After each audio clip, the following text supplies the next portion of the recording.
주님이 아브라함에게 약속하시기를 그와 그의 자손을 축복하는 자는 축복을 받으리요 그를 저주하는 자는 저주를 받으리라 하셨다. 이것은 영적 자손에게도 육적 자손에게도 적용된다. 역사적으로 보면 자연적 자손을 축복하는 자는 자연적 축복을, 영적 자손을 축복하는 자는 영적 축복을 누린 것 같다. 하나님의 목적이 이 두 자손의 복합에 가깝게 접근하고 있는 것을 나타내는 증거로 자연적 이스라엘, 즉 유대인을 축복하는 자들이 영적 축복을 누리고 영적 이스라엘, 즉 교회를 축복하는 자가 자연적 축복을 받을 것이다.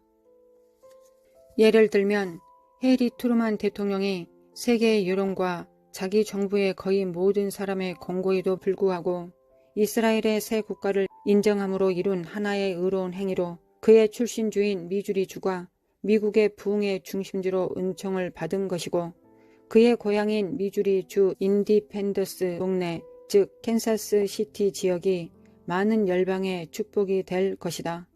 마찬가지로 극심한 반대를 무릅쓰고 이스라엘을 인정한 안와트 샤다트 대통령의 공헌으로 이집트의 전국이 예수의 이름을 부를 것이요 순복음으로 지상의 사막에 물을 댈 것이다. 때가 가까워질수록 이스라엘에 대한 하나님의 목적을 우리가 인식할 때 영적인 것이 점점 더 많이 풀릴 것이다. 최근의 역사에서 벌써 살펴볼 수 있다. 이스라엘이 주권 국가로 1948년에 세워졌을 때 1세기 이후 본 적이 없는 강도의 초자연적 능력으로 신유 부흥이 시작되어 전 세계를 휩쓸었다. 또한 교회가 배출해낸 가장 위대한 전도자요 영적 외교관인 빌리 그레암 목사의 사역이 그때 시작되었다. 1967년에 이스라엘이 예루살렘을 재점령하였을 때 교회의 갱신 운동이 일기 시작했고 거의 모든 교단의 무리들이 성령의 세례를 받기 시작하였다. 이스라엘이 자연에서 영토를 장악했을 때 교회는 영적으로 새 영토를 장악했다. 이스라엘 국가의 혼돈과 분열이 사로잡았을 때 교회도 같은 현상이 팽배하였음을 주목할 만하다.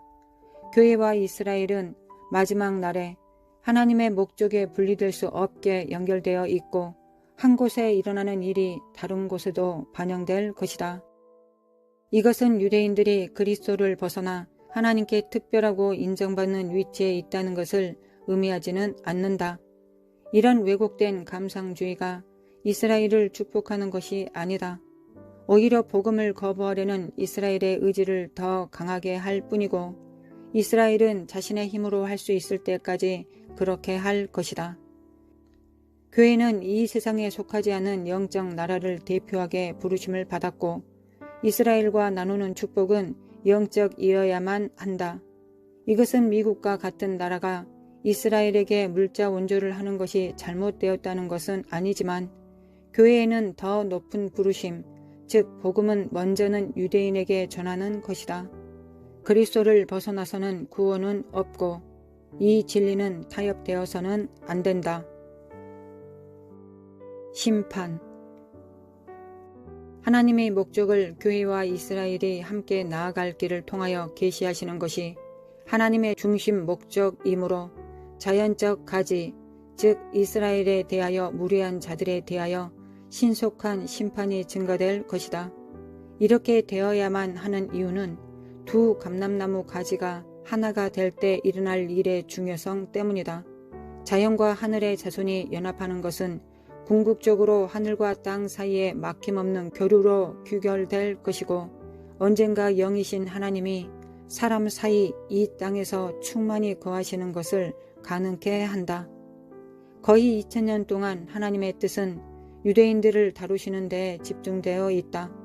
그 후 거의 2000년 동안 주님의 뜻은 영적 이스라엘 또는 마음의 할례를 받은 이면적 유대인들이라고 할 교회에 집중되었다.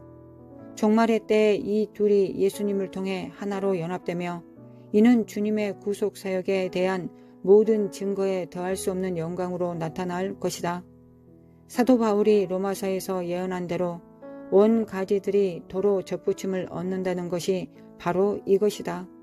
그가 참으로 정확히 예견한 대로 만일 유대인들을 버리는 것이 세상의 화목이 되거든 그 받아들이는 것이야말로 실제로 죽음에서 다시 사시는 것, 다시 말해서 부활의 시작이 될 것이다.